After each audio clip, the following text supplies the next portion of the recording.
pendengar program Suara Gembala Gemibem di mana saja berada. Salam dalam kasih Tuhan. Tema edisi Suara Gembala hari ini adalah Dunia yang haus akan kasih Kristus.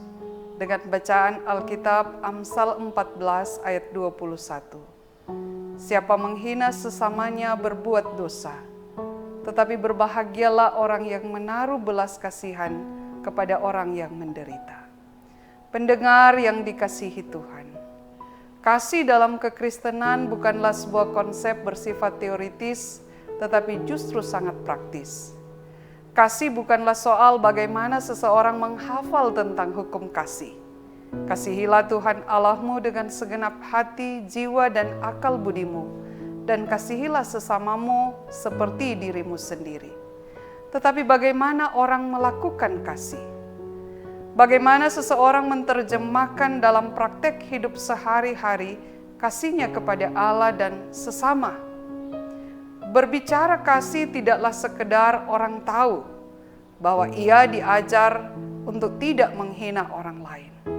Tetapi secara praktis bagaimana ia sanggup menahan lidahnya untuk tidak mengucapkan kata-kata yang menghina seseorang. Atau di zaman sekarang, sanggup menahan jarinya untuk tidak menulis dalam unggahan atau postingan media sosial kalimat-kalimat yang menghina seseorang hanya karena hidupnya sederhana atau miskin, karena pendidikannya lebih rendah, atau karena status sosialnya yang bukan dari kalangan orang terpandang dan lain sebagainya. Kasih tidaklah sekadar orang tahu bahwa ia diajar untuk mengasihi orang yang menderita karena berbagai sebab. Tetapi bagaimana ia juga dapat membantu orang lain dalam penderitaan mereka. Seperti saat mengalami bencana alam, sakit, dan lain sebagainya. Oleh karenanya pengamsal menulis nasihat-nasihat berkaitan erat dengan kehidupan praktis setiap hari, dengan pemahaman bahwa rasa takut akan Tuhan itu akan mewujud dalam praktek hidup sehari-hari manusia. Pendengar yang dikasihi Tuhan, kita memang berhadapan dengan tantangan zaman. Sekarang ini orang semakin menjadi individualistis, kecenderungan memusatkan perhatian pada diri sendiri. Seseorang bisa tidak tahu ada tetangganya yang sakit, atau kalaupun ia tahu, ia tidak peduli karena merasa bukan urusannya.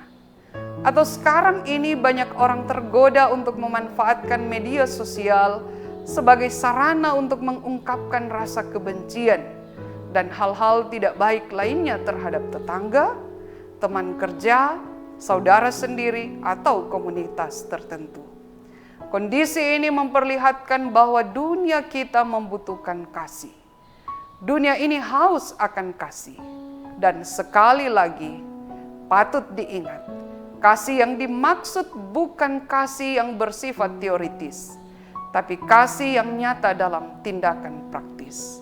Sebab itulah yang Tuhan ajarkan dan perlihatkan. Itulah yang Yesus lakukan dalam seluruh kehidupannya.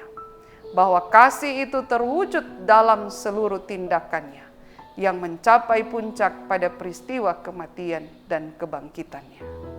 Saat dunia ini haus akan kasih, maka marilah kita sebagai orang percaya memenuhi kebutuhan akan kasih bagi sesama di sekitar kita. Hendaklah kita mengasihi bukan membenci. Hendaklah kita menghargai bukan menghina.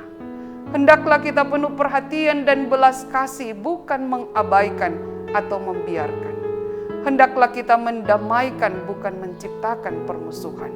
Hendaklah kita menyatukan dan bukan mencerai-beraikan. Hendaklah kita membangun dan bukan meruntuhkan.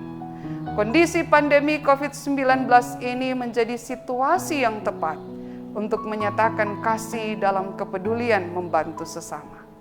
Tetapi bahaya lain, orang bisa saja kehilangan kepekaan terhadap kondisi real di sekitarnya. Saat dunia ini haus akan kasih, biarlah kita menjadi orang-orang yang menyampaikan kasih Kristus itu. Tuhan memberkati kita.